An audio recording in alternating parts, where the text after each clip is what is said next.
From Arkansas's streaming news leader, this is THV 11 Morning News at 6. Good morning. Thank you for joining us on THV 11, streaming with THV 11 Plus. I'm Karen Fuller. I'm Hayden Balgavy. Happy Tuesday, everybody. Meteorologist Tracy Bean back with us. And as she mentioned just a few moments ago, Ashley King now in the house to get you set for traffic. Yeah, we found her. What's up? I was just roaming around. Would you like to come in? How's your Here traffic? I am. Where am I? Oh, well, was it, how was the morning? Was the drive good? Did you have any trouble? Okay. Yeah, did see you've already got pulled up a couple of spots that we have some issues on the roads. Doesn't look like it's too bad. Yeah, it's not too bad. Yeah, slowing things It's down. only But we'll 6 talk about a.m. it. I know. There's plenty of time. I know. Well, we're going to cross our fingers. It's going to be okay. Well, it's going to be a good day, and we're going to start to see those temperatures warming up out there right now. The winds aren't too bad, but we are seeing a bit of a wind chill as we are heading into your morning hours where you're heading out to the bus stop or to work. It is 28, so yes, it is so cold. Wind chills around 21 with that southwesterly breeze around 7 miles per hour. Around the state right now, really just seeing those winds pick up around the Fayetteville, northwest Arkansas area. And as far as the gusts go, these were yesterday, and as we're heading into this morning, so far Conway and Fayetteville are the only ones that's really started to see any gusty winds. But those temperatures, for the most part, are very cool. It's going to be the last really cold morning we have for a little while, which is nice. But that wind chill this morning, it bites. Again, it is feeling pretty chilly out there. A lot of these areas are in the teens. So bundle up as you're heading out this morning. But as we're heading into Wednesday and for the rest of the week, probably just a light jacket. That average is 36, so we're not too far from it. But that 3-day forecast is going to look much, much better. Today, we're looking for 60s, and as we're heading into Wednesday, we're going to start to see 70s and then a few little showers. But we'll talk more about that here in just a minute. Ashley, go ahead and give us that update on traffic. Yeah, Tracy, thankfully the traffic or the volume is still very light, so it's not causing any slowdowns, but a couple of disabled vehicles to tell you about. This one on 430. It is impacting that right lane and the shoulder, as you can see here, and not a lot of volume. So like I said, this is not slowing things down right now, but let me show you exactly where these disabled vehicles are located, so you'll be aware if you're about to head out of the house. Again, this one is on Interstate 430 southbound, right before the Cantrell Road exit or around exit 9. So just be aware of that. And then we also have this at the South Terminal Interchange. It's another disabled vehicle. Right lane is blocked. This is I-530 southbound and I-30 there at the I-440 exit. So where everything converges there, we also have another breakdown that is not slowing things down, but just something that you should be aware of. So we'll check again coming up in a few minutes to see if those are still there.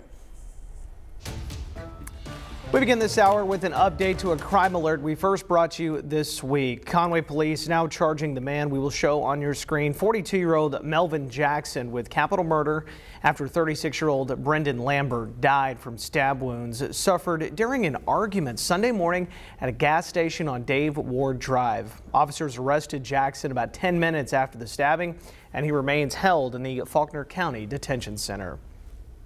Van Buren police have arrested 57-year-old Joe Dye in connection with 2 attempted robberies at Lake Lou Emma and the Arkansas Welcome Center off of Interstate 40. Investigators say on February 19th, he confronted a couple walking on a trail at the lake, demanded their wallets, and threatened to shoot. The next day, police say he pulled a large knife on a man leaving the Welcome Center, again demanding a wallet. But that victim grabbed a gun from his car, and the suspect ran onto the interstate. Officers later found him nearby with a knife and say he confessed to both attempts. He is being held in Crawford County on 2 aggravated robbery charges.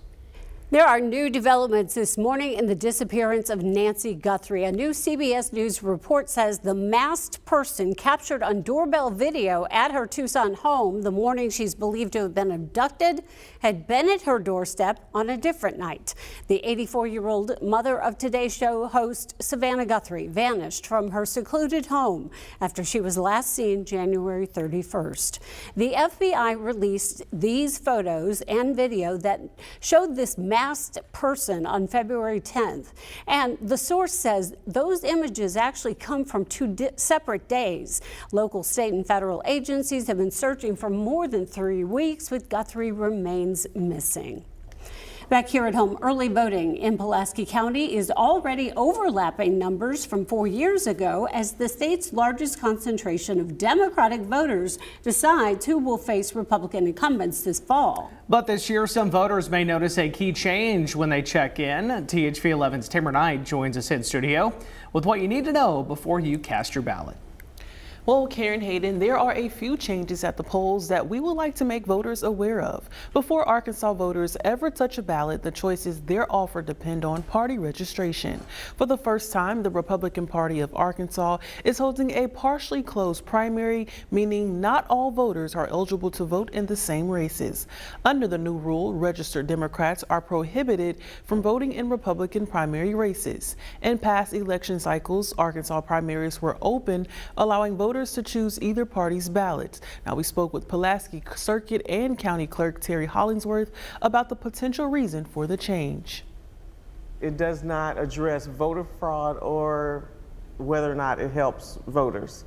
It certainly helps the Republican Party know that those folks who are actually voting in their primary are actual Republicans, or at least have registered as Republicans. Now, Democratic primaries remains open and voters registered as nonpartisan can still choose either ballot. Voters can also switch party affiliations at the polls if they choose. However, many voters are registered without a party designation. And voters in Sherwood and North Little Rock, a special election for House District 70 will appear on your screen alongside your selected primary ballot and any nonpartisan races. Election officials remind voters to make sure to remember to bring a valid ID and to check the sample ballots online before heading to the polls. Reporting for THV 11 News, I'm Tamara Knight.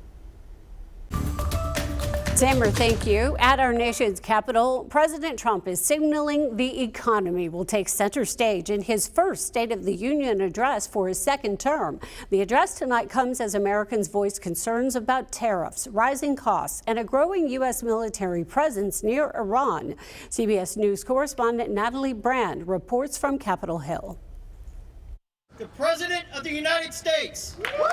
President Trump is set to tout his accomplishments and lay out his agenda for the year in his State of the Union address less than 9 months before crucial midterm elections. We have a country that's now doing well. We have the greatest economy we've ever had. It's going to be a long speech because we have so much to talk about. He'll take the podium at a time of increasing uncertainty. Last week, the U.S. Supreme Court dealt a major blow, ruling his Liberation Day tariffs are illegal, even as he doubles down on imposing new tariffs. Despite a stronger than expected January jobs report, consumer confidence has dropped, with a recent CBS News poll showing that many Americans believe the president is too focused on tariffs and not enough on lowering prices. Then there's growing unease that the U.S. could strike Iran, with nuclear talks between the two countries scheduled for later this week. They better negotiate a fair deal. Congressional Democrats are split over attending the president's address. Some are planning to skip it, while others say they want to express their disapproval of the president's policies in person. I will be defiant in whatever way is appropriate, certainly by silence. I won't be standing and applauding like my Republican colleagues. Virginia's first female governor, Abigail Spanberger, a former congresswoman and CIA officer, will deliver the official Democratic response. Natalie Brand, CBS News, Washington.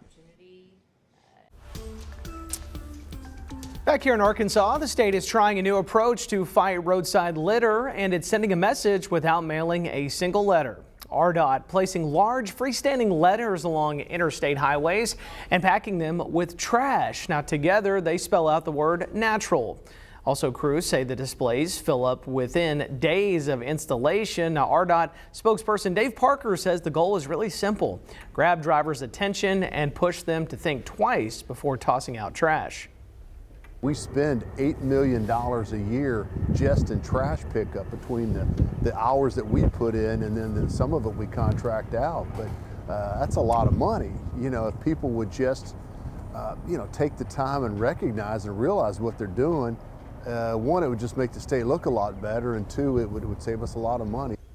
The letters are currently set up in southeast Arkansas, and the agency plans to bring them to central Arkansas by mid-March as it prepares for its own litter cleanup event. Arkansas tourism is booming, and state leaders say the natural state is just getting started. At the Governor's Conference on Tourism, Little Rock industry leaders celebrated another record-breaking year. More than 52 million people visited the natural state last year, spending a record $10.3 billion statewide. Governor Sanders calling tourism the state's second largest economic driver, fueling small businesses and communities from the Delta to the Ozarks. But what I love is that our state parks offer a little bit of something for everybody. In fact, you can find that at many places around our state. Whether you're in for adventure or you want more of the luxury amenities, there's a little bit of something all over Arkansas for every single person. The record numbers in Arkansas come despite slowdowns in other parts of the country, blamed on fewer international visitors coming into the U.S. last year. All right, let's check in with meteorologist Tracy Bain and see if it's a day to get outside in the natural state. She's helping you plan your Tuesday. Tracy? Yeah, I think it is. It's going to be a warm and windy day for sure, although it doesn't feel like it right now. It's rather chilly out there. We're starting out this morning with those temperatures in the mid to upper 20s, and that wind chill is right around 19. But never fear, we're going to see some southwesterly winds, and it's going to warm things up today very, very nicely. Those sustained winds are going to be very breezy, 15 to 20, and some gusts around 30 miles per hour. But we should see a high today in the low to mid 60s. And so it's going to be, again, a very, very windy today, and that wildfire danger certainly will be something to keep in mind. But overall, it's going to be a nice day, and we'll continue to see those warmer temperatures continuing throughout the week. Well, good news. It looks like that one disabled vehicle that we had, I'm trying to pull this up now, this one may have just disappeared on me too. So I think it did. I was looking, thinking, okay, where did it go? It was literally there just a second ago, but that's great news. We had two disabled vehicles, one on 430, that is now cleared, and another on 530 around exit 1B. And as you can see, they have just pulled away. So that is cleared too. Our live traffic map looking like this. That one, you can see the thumbs up there on 430, and then the one on 530, we don't have the thumbs up there just yet because that just cleared just within the last second.